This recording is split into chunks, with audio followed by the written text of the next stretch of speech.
បាទឯណាបងស៊ីចំណីសុកវាផ្អើលបងប្អូនឃើញសត្វអីមួយអីបាទយើងចាំមើលវា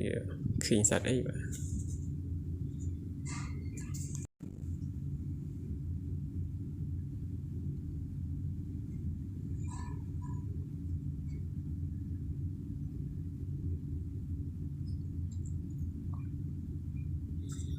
ហើយចកឯណាហ្នឹងវា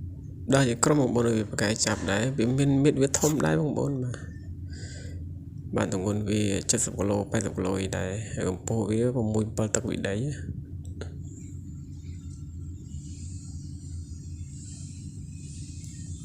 ទំហំខ្លួនរបស់វាប្រហែលថាខ្លារខិនដែរបងប្អូនបើខ្លារខិនអត់ហ៊ានមួយវាទេវាចំវងវាតែអាតោក៏ហ៊ានមួយវាដែរបាទ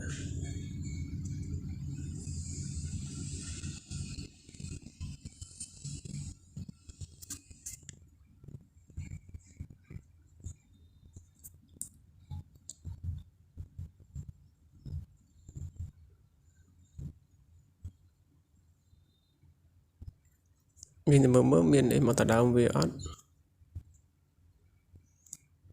អូបោចេញបងប្អូនណាអូតោបងប្អូនណាស្លាច់តោមកស្លាច់ព្រៃបងធំក្នុងព្រៃតោឈ្មោល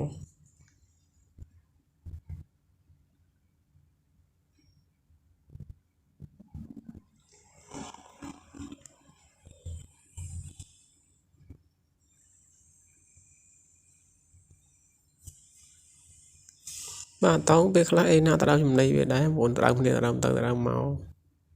វាភេទសត្វទីសាច់ស្រស់ដូចគ្នាអញ្ចឹង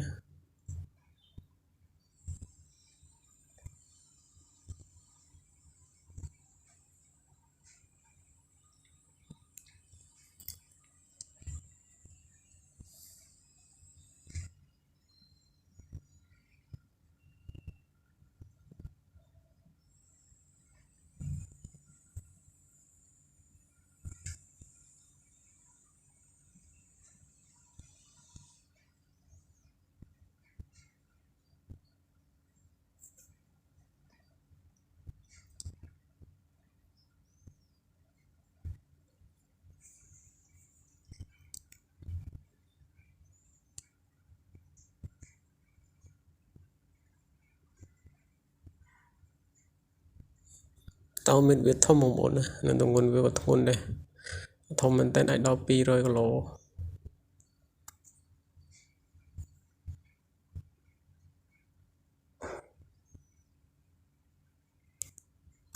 បាទនេះគ្រប់របស់វាមកវាហៅគ្នាវាមកស៊ីចំណី